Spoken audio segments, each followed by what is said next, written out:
He signed the divorce papers beside her hospital bed, his pregnant wife, his dying wife, or so he believed.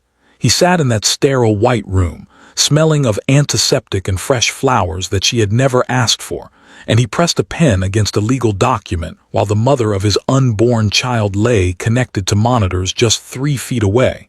And he signed his name like a man who had been waiting a long time to finally exhale. His mother was already selling Natalie's belongings before the ink dried. The pearl earrings, the antique watch, and one gold ring she should never have touched, a ring that belonged to a dead man whose name was worth more than every building on Wall Street combined. And Victoria Voss, his rich, powerful boss, was already measuring herself for a wedding dress. They thought they had won. They thought Natalie Harmon was dying. But here is what none of them knew: she was not dying. She was watching. And the $700 billion sitting silent in her name, dormant, invisible, untouched for 34 years, was about to wake up and swallow them whole. What happens when a woman who has been underestimated her entire life decides to stop pretending she doesn't know what's being done to her? What happens when the husband who abandoned his pregnant wife at her lowest moment discovers she was never low at all? That every tear, every whispered goodbye, every monitor beeping in that hospital room was a perfectly constructed stage, and he walked onto it willingly.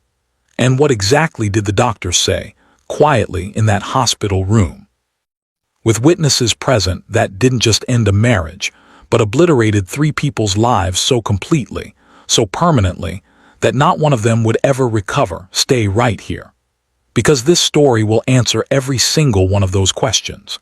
And what you are about to witness is the most calculated, patient, and devastating act of truth-telling you have ever seen. The bedroom had been lying to Natalie Harmon for 3 months. Not in any dramatic, cinematic way, no lipstick smeared on collars, no foreign perfume haunting the pillowcases. The bedroom lied the way a slow structural leak lies, quietly and patiently, in the small architectural language of a life being carefully dismantled from the inside. It spoke in wire hangers left swinging on empty rods, in shelf space cleared in deliberate, measured increments, in the particular stillness of a closet that used to breathe with another person's weight and warmth and presence, and no longer did. Natalie first noticed it in week 6 of her pregnancy, on a gray Thursday morning when the Ohio autumn came through the bedroom window faster and colder than she expected. She reached for Daniel's gray wool blazer, the one she had always borrowed on cold mornings without asking, the one that carried the specific cedar and skin scent of the man she had married 6 years ago in a courthouse in downtown Columbus, with 20 people watching and her grandfather's ring worn on a chain around her neck, because she was too proud to ask Daniel's family for anything. And her hand found only the hanger, swinging gently on the rod as though startled by her touch. She stood there for a long moment, one hand still extended into empty space, the other pressed flat against the firm round of her belly, where their daughter shifted and pushed against her palm like a small, insistent fist that already understood something was wrong with the world it was about to enter. Natalie said nothing. She counted instead. That was who Natalie Chambers Harmon had always been, a woman who counted first, who measured before she moved, who believed with religious conviction that data did not lie even when people did. She had grown up in a 2-bedroom apartment in Columbus, Ohio, the daughter of a woman who cleaned other people's houses 6 days a week and hummed gospel songs under her breath to make the work feel holy. Her father had left before Natalie was old enough to file his face into permanent memory, which meant she grew up understanding, at the cellular level, that the people who were supposed to stay sometimes didn't, and the only person she could count on absolutely was herself. She had put herself through Ohio State on academic scholarships and part-time bookkeeping jobs, had graduated top of her quantitative finance program, and had walked directly into a hedge fund position that paid her more in her first year than her mother had earned in the previous 15 combined. She had a mind that processed numerical patterns the way other people process language, instinctively, automatically, without effort. She found the signal buried in noise for a living. She read the invisible architecture of systems for a living. She was, without vanity or exaggeration, the smartest person in every room she had ever entered. The only room where she had ever let her guard down was the one she shared with Daniel. And so she counted. Every few days, a quiet private inventory. Socks, 2 pairs gone by week 7, 3 more by week 9. The silver cufflinks she'd had engraved on their first anniversary, his initials on the face, her handwriting on the original order form. Gone by week 10. The bottle of Italian cologne she had saved 3 weeks of her very first paycheck to purchase when they were 28 years old and still believed that love, properly tended, stayed exactly where you placed it. Gone. He was doing it slowly, deliberately, in increments small enough to claim innocence if she ever confronted him about any single item. He was moving his life out of their shared home the way a man dismantles a bomb, one careful, deliberate wire at a time. Eyes closed against the moment the whole structure detonates. What Daniel Harmon had never fully allowed himself to understand about his wife was that she had spent her entire career reading exactly this kind of invisible data.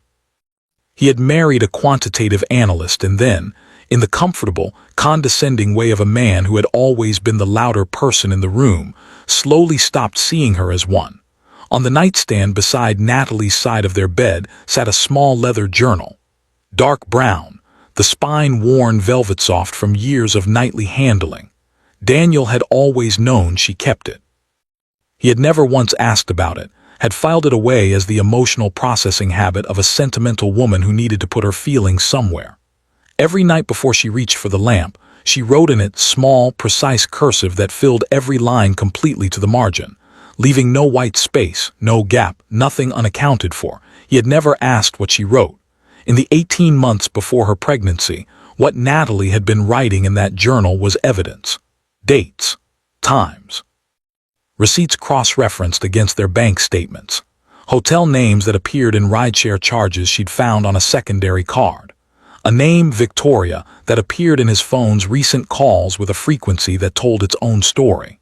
She had been building a quiet, meticulous, irrefutable case, the way she had been trained to build financial models, not from emotion, but from accumulated, documented, undeniable fact. She had simply been waiting for the right moment to use it. It was on a Tuesday morning, 9 weeks into her pregnancy, that the bedroom delivered its final, most important piece of testimony. She was lifting Daniel's dry cleaning from the armchair where he dropped it the night before, a domestic gesture she maintained out of some stubborn, thinning residue of marital habit, when her fingers found the crinkle of folded paper inside the breast pocket of his jacket. The jacket he had forgotten to move. She unfolded it under the morning light. A receipt. Cartier Columbus. 1 platinum bracelet, pavé diamond set along the full circumference of the band. $14,200.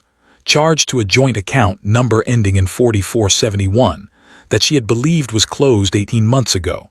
She sat on the edge of their bed for a long time. The morning light moved across the hardwood floor in slow, indifferent panels. Outside, a car alarm triggered on the street below and then thought better of itself and went quiet. Inside her, her daughter turned, a long, slow, liquid roll, like someone shifting peacefully in deep sleep, entirely unaware that the world above her was fracturing along every seam. Natalie set the receipt carefully on the nightstand beside her leather journal. She picked up her phone, scrolled to a contact. One name. Dr. Raymond Cole answered on the second ring, the way he always did when it was her, because in 11 years of knowing Natalie Harmon, he had learned that she did not call before 8 in the morning without a reason that mattered. Natalie. His voice was careful, steady. She looked at the receipt one final time. Ray, she said. Her voice carried no tremor, no fracture, no evidence of the thing happening behind her eyes. It was the voice of a woman who had finished deliberating and arrived, cleanly and completely, at a decision. It's time. I need you to admit me. There was a pause on the line, not of confusion, but of a man who had been half expecting this call for weeks and was now measuring the weight of what it meant that it had finally come. Make the arrangements, Raymond said quietly. Good. She stood. Her hand moved once briefly to her belly, a gesture that was not fear, not performance, but pure, private communication between a mother and the daughter who was counting on her to get this exactly right. "Make sure the room has good camera angles, Ray." She hung up. On the nightstand, beside the leather journal and the Cartier receipt, sat one more object that the camera of this story needs you to see now, so that you will understand everything later: a small velvet pouch, drawstring pulled tight. Inside it, pearl earrings that had belonged to Natalie's grandmother, an antique watch, and one plain gold ring, thick and worn smooth with decades of wear, a Texas Longhorn engraved on the inside of the band in letters so small you needed to hold it under light to read them. The ring had belonged to Chester Harmon. Natalie wore it on a chain around her neck every day of her adult life, had worn it the day she married Daniel, had worn it through every meeting and every morning and every quiet night of her marriage. She wore it because her grandfather had pressed it into her palm the last summer she visited him in Texas, 2 months before he died, and said words she had never repeated to another living person. "Keep this close, Natalie girl. Everything I built is in that ring if you know how to read it. And when the time comes, and it will come, you hold on to it and you don't let go for anybody." She had never taken it off. Not even now, in a hospital room she was about to make her stage. She tucked it beneath the collar of her shirt, against her sternum, directly above her heart, and she walked toward the door of the bedroom she had shared with Daniel Harmon for 6 years, and she did not look back at it. She was done looking back. Dr. Raymond Cole's private practice occupied the 14th floor of a medical building in the short North District of Columbus. A building with no hospital affiliation, no insurance billing department, and a receptionist who had signed a non-disclosure agreement on her first day of employment 11 years ago. Raymond ran his practice the old way, the way medicine had been practiced before it became an industry, with absolute discretion, absolute loyalty to the patient, and a belief that the doctor-patient relationship was the last truly sacred contract left in American life. He was 61 years old, silver-haired, with the calm, unhurried bearing of a man who had spent 4 decades sitting across from people in the worst moments of their lives, and had learned that the most useful thing he could offer them was stillness. He had been Natalie's physician since she was 23 years old, and had walked into his office for a routine physical looking like a woman who had never in her life allowed herself to be examined. Spine rigid, jaw set, eyes already measuring his competence before he'd introduced himself. He had known within 10 minutes that she was unlike anyone he had ever treated. He had known for the past 6 weeks, watching her arrive at their private sessions with a leather portfolio instead of a patient's chart, that whatever she was building was both dangerous and completely thought through. 6 weeks before the hospital admission, she had sat across from him in his office, not the examination room, but the private consultation room with the good leather chairs and the window that looked out over the city, and slid a manila folder across the mahogany desk between them. Raymond opened it. Inside, photographs taken through a restaurant window, Daniel and Victoria Voss at a corner table, her hand covering his across the white tablecloth. Hotel receipts from the Blackwell Inn, 6 of them spanning 4 months. A stack of text message screenshots, the content of which told a story so complete it barely required interpretation. And at the bottom of the folder, a single document that made Raymond set everything else down and read it twice. It was a draft resignation letter. Victoria Voss's name at the top, addressed to the board of Voss Capital. The stated reason for her resignation: conflict of personal interest due to intended marriage to a current senior director.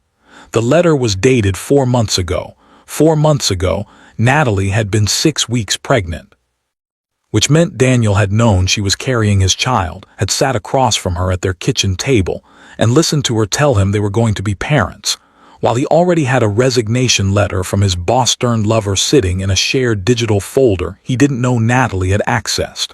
Raymond looked up from the folder. "He's been planning to leave you since before you told him about the pregnancy," he said. He did not soften it. He knew she hadn't come here for softening. 4 months before, Natalie confirmed. Her hands were folded in her lap, completely still. He's not going to leave a dying woman, Ray. He doesn't have that kind of courage. He needs permission. He needs a reason that lets him tell himself he had no choice. She paused. I'm going to give him every reason he needs.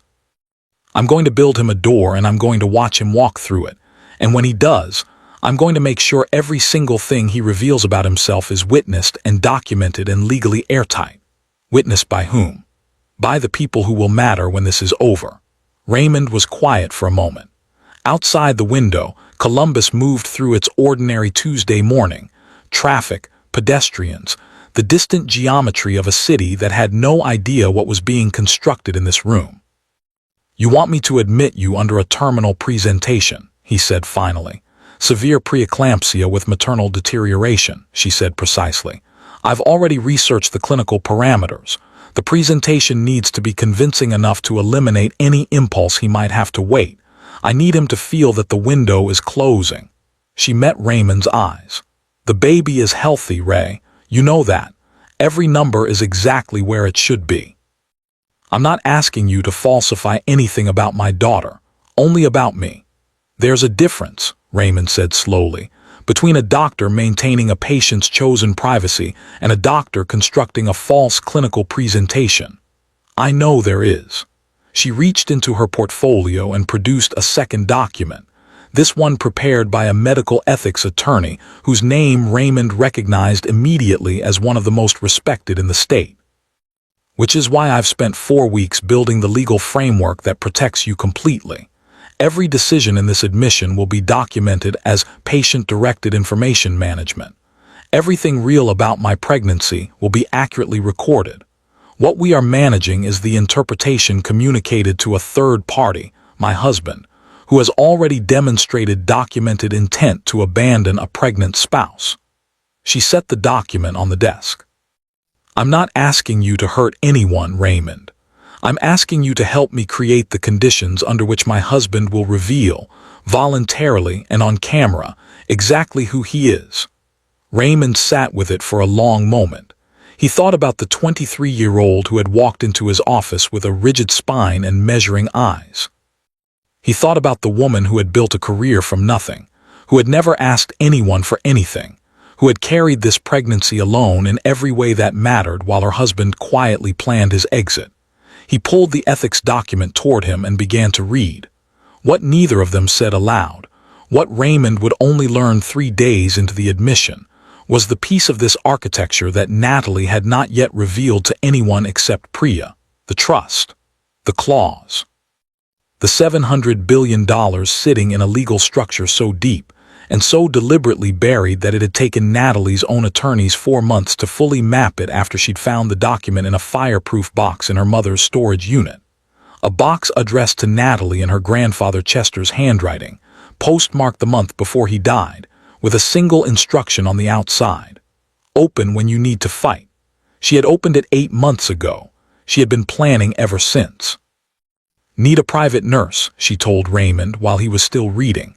Someone loyal to you, not to the floor staff, and I'll need the room on the east corridor, the one with the alcove beside the television mount. Raymond looked up. Why that specific room? Because the alcove beside the television mount, she said quietly, is where Priya's technician will install the camera. Raymond stared at her for a long moment. Then, slowly, he nodded. And 2 floors below them in the parking structure, Priya Anand, Natalie's oldest friend, her legal executor, and the only other living person who had read the Chester Harmon Trust document in its entirety, sat in a black Mercedes and made 3 phone calls in quick succession. The first to a private security technician. The second to Gerald Fitch in Austin, Texas. The third to a number she called so rarely that she had to look it up in a physical address book she kept in her glove compartment. When the third call connected, she said only 4 words. It's time. She's ready. On the other end, an old man in Texas boots set down his coffee cup and reached for his calendar. St. Augustine Private Medical Center occupied a converted Victorian building on the east edge of Columbus's medical district. A building that had been meticulously preserved and quietly expanded over 4 decades into something that looked, from the outside, like a historic landmark and felt, from the inside, like a very expensive secret. It served a specific clientele, people whose privacy was worth more to them than their proximity to the nearest trauma unit. The rooms cost $4,000 a night. There was no general admission ward. The parking structure had a separate entrance for patients who arrived in vehicles with tinted windows. It was exactly the kind of place that a woman worth $700 billion, even a woman who had never spent a single dollar of it, would naturally choose to enter for the performance of her life. Natalie checked in on a Wednesday morning, dressed in soft gray clothes that made her look smaller than she was, her leather journal in the bag she carried over her shoulder, and Chester's ring warm against her sternum beneath her shirt. Dr. Cole met her at the private entrance. His face wore the expression he had practiced, the quiet gravity of a physician managing a difficult situation, and he wore it with the conviction of a man who had, after 4 weeks of deliberation, committed completely to what he was doing and why. The room on the east corridor was ready.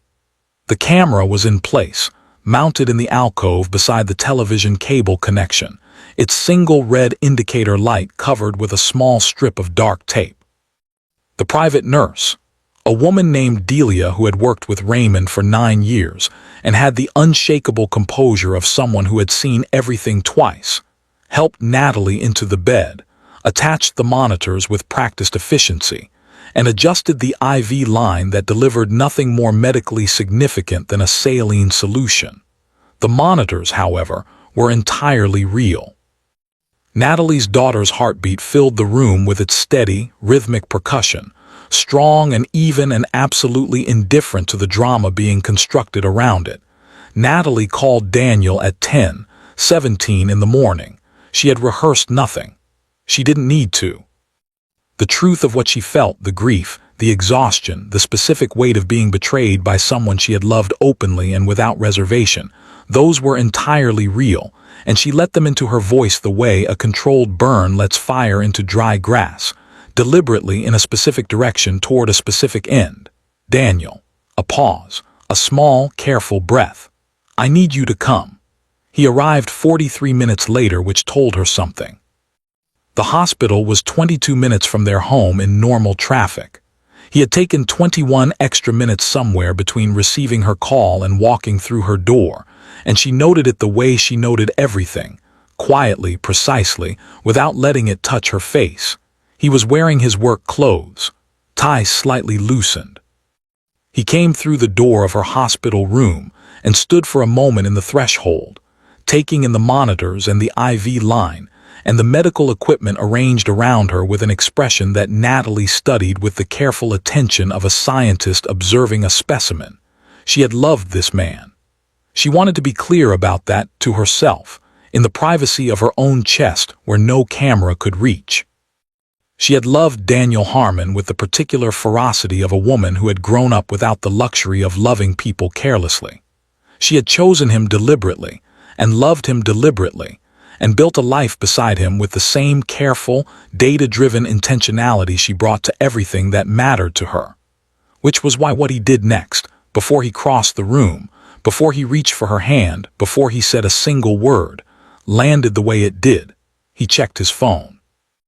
A single downward glance, thumb moving across the screen. 1 second, maybe 2. Then he pocketed it and crossed the room to her and took her hand. And his hand was warm and dry and entirely, perfectly steady. He was not afraid of losing her.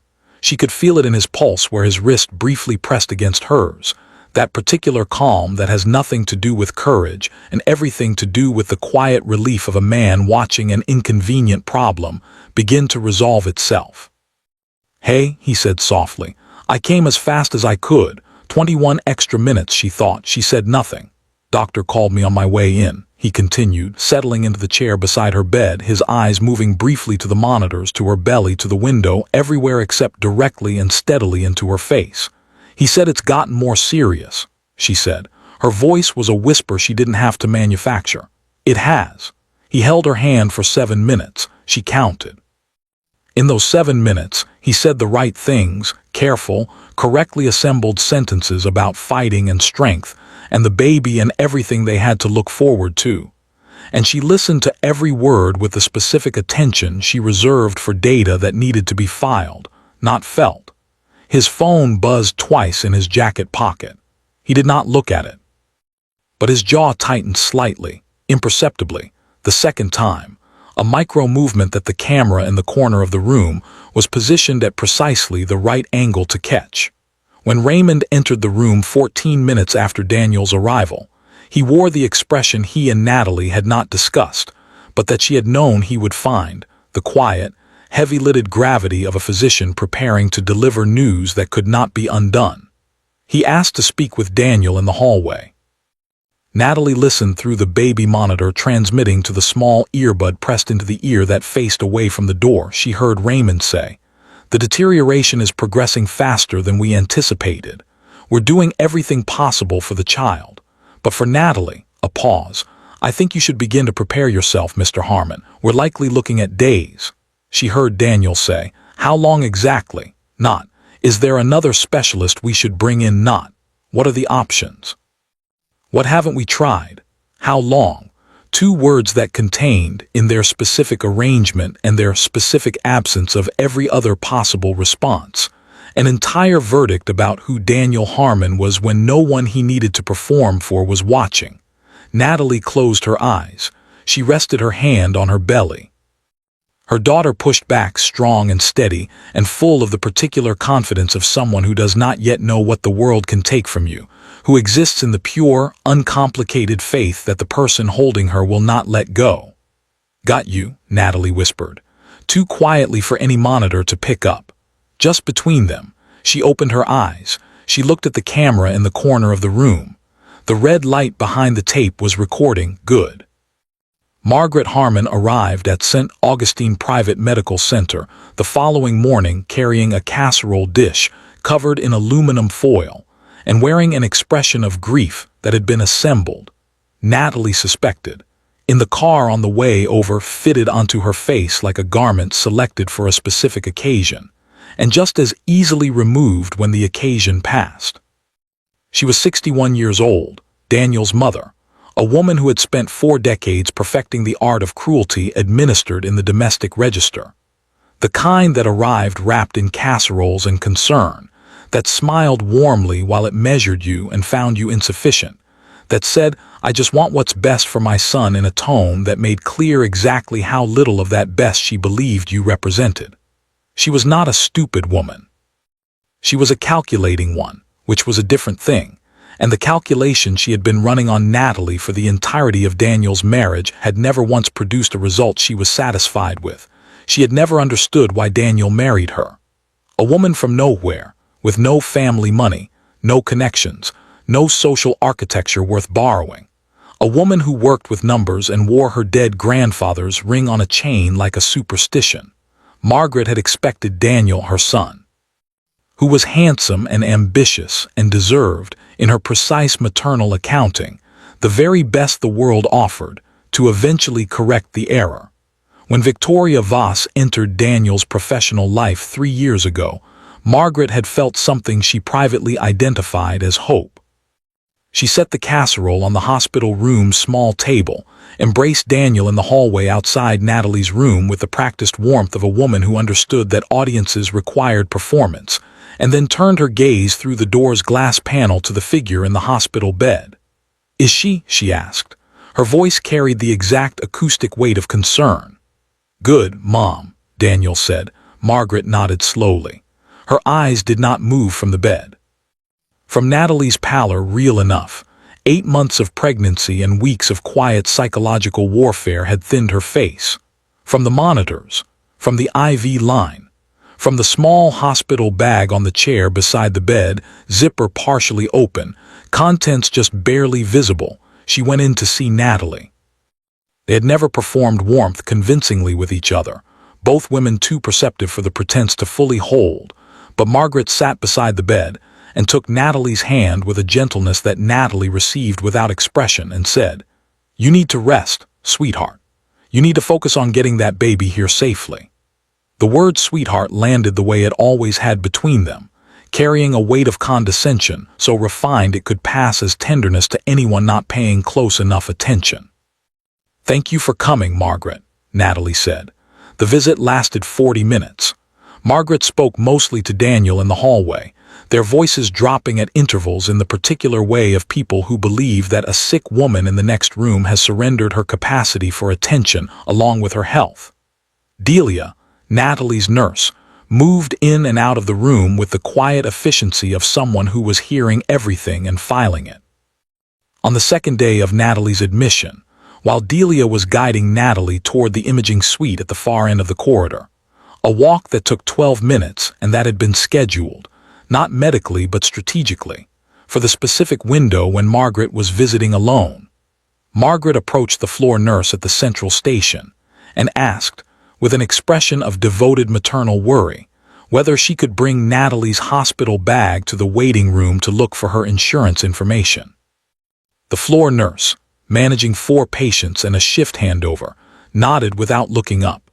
The hallway camera, not the hidden one in Natalie's room, but the standard institutional security camera mounted above the elevator bank, recorded Margaret Harmon walking into room 412, carrying nothing, and walking out 40 seconds later with Natalie's hospital bag over her arm. Inside the waiting room, Margaret set the bag on a chair and unzipped it fully. She went through it with the efficient, unsentimental methodology of a woman who had decided that the rules governing other people's property did not, in this particular circumstance, apply to her. She found the leather journal and removed it immediately, sliding it into her own purse with the casual confidence of someone who had been helping herself to things that belonged to other people for so long that the gesture had lost its moral texture entirely. She found the velvet pouch. She opened it. The pearl earrings she recognized as belonging to Natalie's grandmother. She set those aside without interest. The antique watch she turned over in her hands briefly before replacing. And then her fingers found the gold ring, thick and worn and heavier than it looked, and she turned it to the light and saw the longhorn engraved inside the band and felt something she would later be unable to accurately name. Not greed exactly, not malice exactly, but the particular sensation of a woman who believes the world has been unfairly arranged, and who is, in small and private ways, perpetually engaged in the project of rearranging it to her preference. She closed her fingers around Chester Harmon's ring. She put it in her coat pocket. She returned the bag to room 412, set it on the chair, and walked back to the waiting room with the composed and faintly satisfied expression of someone who has completed a task. What Margaret did not know, what she could not have known, because no one had told her and she had never thought to ask, was that the ring in her pocket was the physical key to a legal architecture worth $700 billion. That Chester Harmon had registered its serial number, a number engraved on the inner edge of the band in digits too small for the naked eye to read, with the Trust's administrative office in Austin, Texas, as a secondary authentication mechanism. That the ring's provenance and chain of custody were part of a legal brief currently being prepared by Gerald Fitch. That stealing it was not, in the precise legal language that would later be used, petty theft. It was interference with a trust instrument, a felony. She walked to the hospital cafeteria and ordered a turkey sandwich and ate it with the appetite of a woman whose conscience was not troubling her, while the hallway camera above the elevator bank held its footage in a server that Priya Anand's technical team had already made arrangements to access.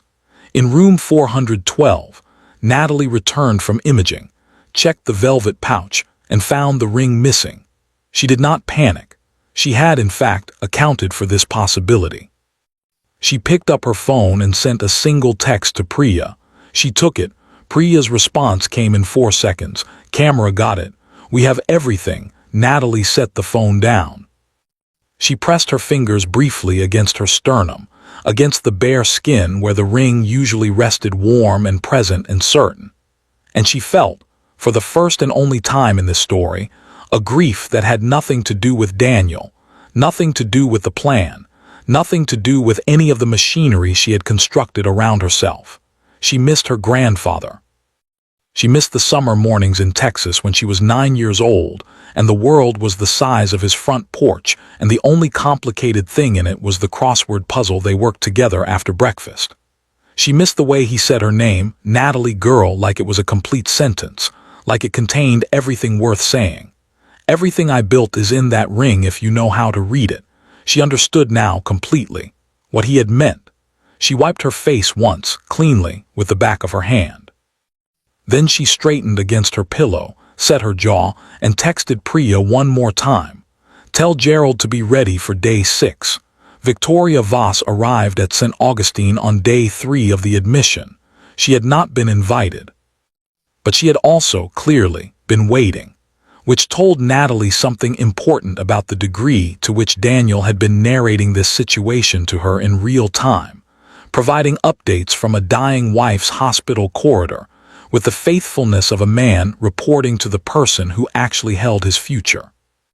She was 42 years old, Victoria Voss, and she was the kind of beautiful that money and confidence construct rather than inherit, immaculately maintained, strategically presented, wearing a cream silk blouse on a hospital visit because she understood that how you entered a room was a form of argument. She had built Voss Capital from a boutique investment firm into a $4.2 billion asset management company over 14 years, and she had done it with the particular combination of brilliance and ruthlessness that the financial world rewarded in men and quietly feared in women, which meant she had also spent 14 years being twice as precise and half as forgiving as anyone around her. She had wanted Daniel Harmon for 3 years.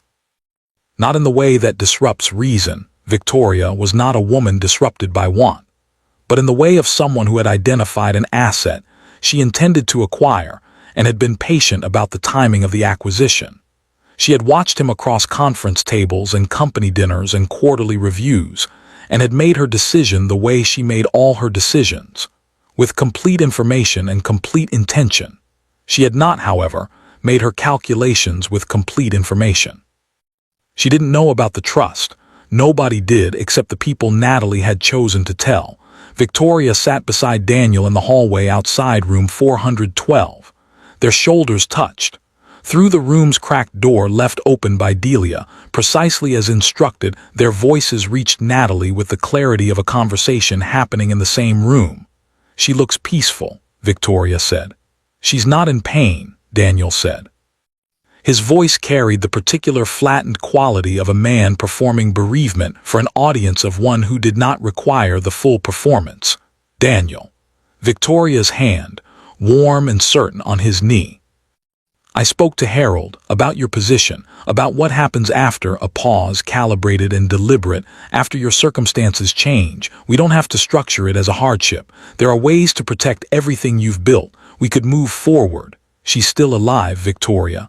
I know. Her voice softened by precisely the right amount. I'm just saying the door is open, when you're ready. In room 412, flat on her back with her hands folded over her belly and her eyes fixed on the ceiling, Natalie listened to the woman who intended to replace her tell her husband that the door was open. She felt something move through her, not rage, which would have been easier to carry, but something colder and more architectural. The specific, clarifying sensation of all remaining doubt leaving the building. She was done. Day 6 arrived. Raymond entered Daniel's eyeline in the hallway at 9:15 in the morning and delivered the fabricated final prognosis. The deterioration accelerating, perhaps 72 hours. The baby still viable, everything being done, with the quiet precision of a man who had spent 4 decades choosing his words in the worst moments of other people's lives, and knew exactly how much weight each one could hold. Daniel stood very still in the corridor.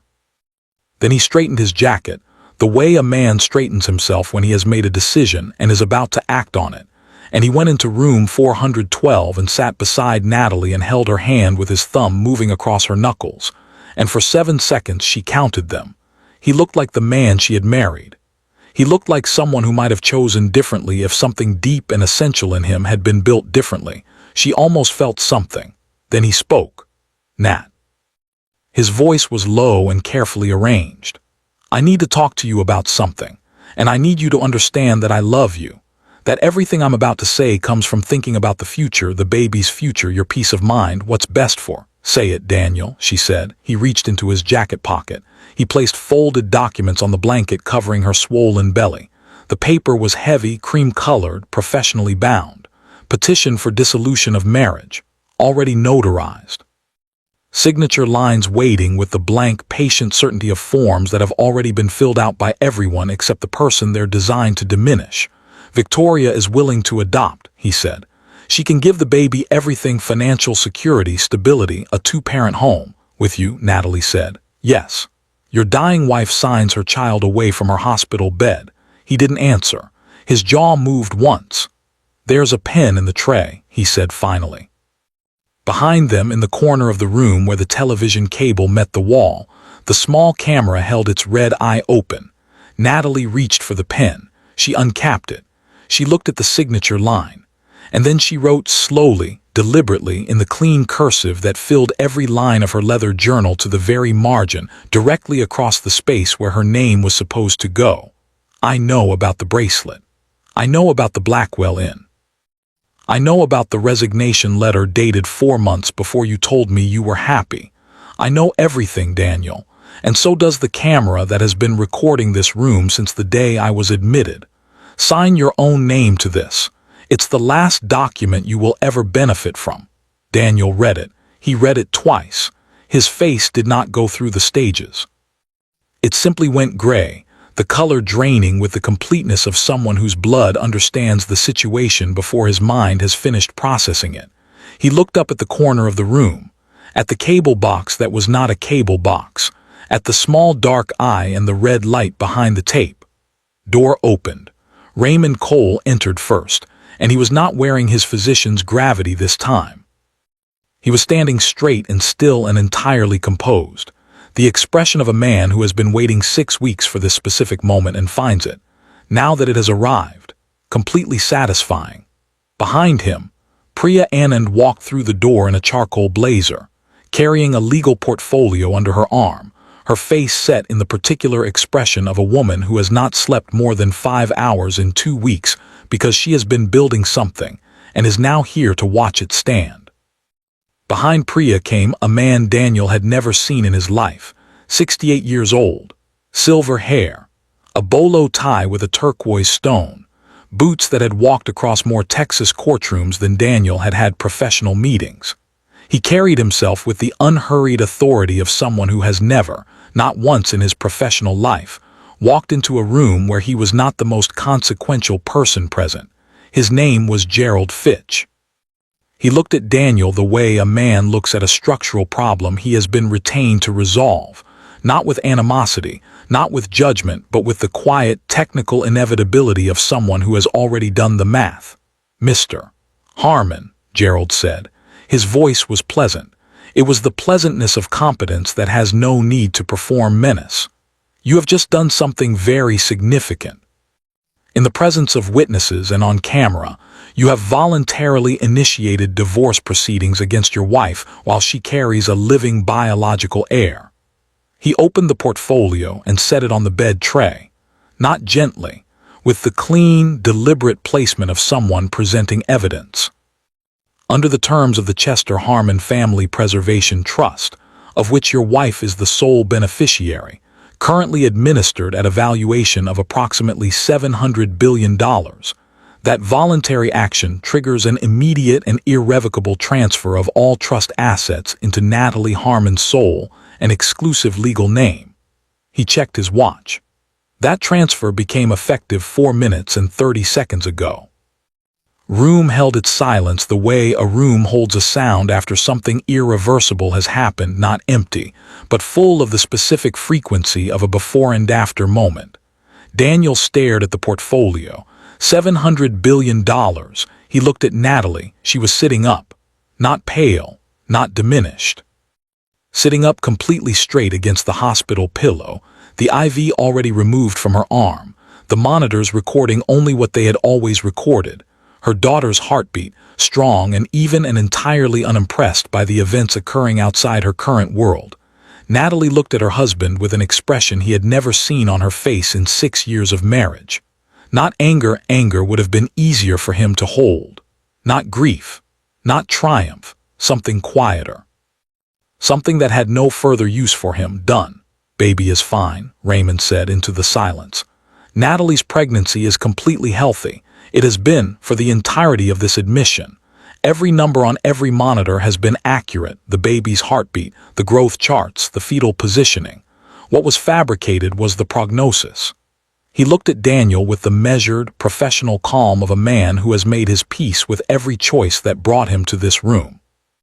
She was never dying, Mr. Harmon. She was waiting, and you gave her everything she needed.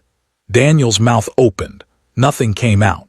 Victoria Voss, at this precise moment, was in the hospital's ground floor cafe ordering a coffee with the comfortable confidence of a woman who expects the next chapter of her life to begin shortly.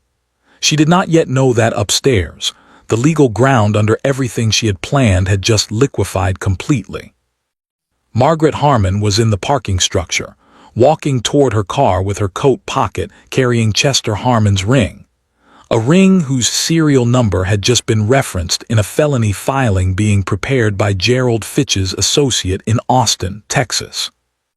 And Daniel Harmon was standing in a hospital room that had just become the most expensive room he would ever enter, looking at the woman he had underestimated for 6 years, understanding finally and completely and far too late that there was nothing left to say. Why? He asked. The word came out stripped of everything, no strategy, no performance, no careful assembly. Just the raw, diminished syllable of a man looking directly at the consequences of who he chose to be. Natalie looked at him for a long, unhurried moment. Because you were going to take my daughter, she said, and hand her to that woman, and because your mother has my grandfather's ring in her coat pocket and the hallway camera has her taking it, she paused, and because you checked your phone before you crossed the room to your dying wife. On day one, you checked your phone first. Daniel said nothing. Gerald, Natalie said, without looking away from her husband. Yes, ma'am. Activate everything. Gerald Fitch reached into his jacket and made a single call. 4 words spoken quietly into the phone. The 4 words that set into motion the legal, financial, and public unraveling of 3 people who had made the collective and catastrophic error of believing that Natalie Harmon was a woman they could afford to underestimate. Priya walked to the window. She made her own call. Activate the accounts. All of them, including the Cayman structure. Yes, all of them. She hung up. She turned to Natalie and set an envelope on the bed tray beside Gerald's portfolio, old paper, Texas postmark, Natalie's name in a hand she hadn't seen in 11 years. Chester Harmon's handwriting. Natalie picked it up. And her hands, for the first and only time in this entire story, trembled, not from fear. From the specific, private grief of a woman holding the last words of the only person who had ever loved her without condition or calculation, in a room full of people who were about to watch her inherit the earth. She didn't open it yet, because at that moment her phone rang. She looked at the screen, Victoria Voss. The room went still. Everyone watched her. Natalie answered. Hello, Victoria. A pause. And then Victoria's voice, smooth and controlled and carrying underneath its surface, the very first tremor of a woman who has just realized the board she has been playing on is not the board she thought it was. Natalie, we should talk. Natalie leaned back against her pillow. One hand rested on her belly, where her daughter moved steady, confident, already at home in the world her mother had just secured for her. The other hand held the phone. Her grandfather's letter sat sealed on the tray. Her $700 billion sat activated in her name, and Daniel Harmon stood 3 feet away, diminished past the point of recovery, watching the woman he had left to die become something so much larger than anything he had ever imagined her being. Yes, Natalie said softly, we absolutely should. She smiled. It was not a kind smile. It was the smile of a woman who had been patient for a very long time and had absolutely nothing left to be patient about. Part 1 complete. Part 2 drops next, where the revenge becomes empire, Margaret faces a felony, Victoria plays her last card, and what Chester's letter contains will change everything you thought you understood about this story. Subscribe now so you don't miss it, and drop a comment. Where are you watching from? Let us know you were here for the moment Natalie Harmon stopped pretending.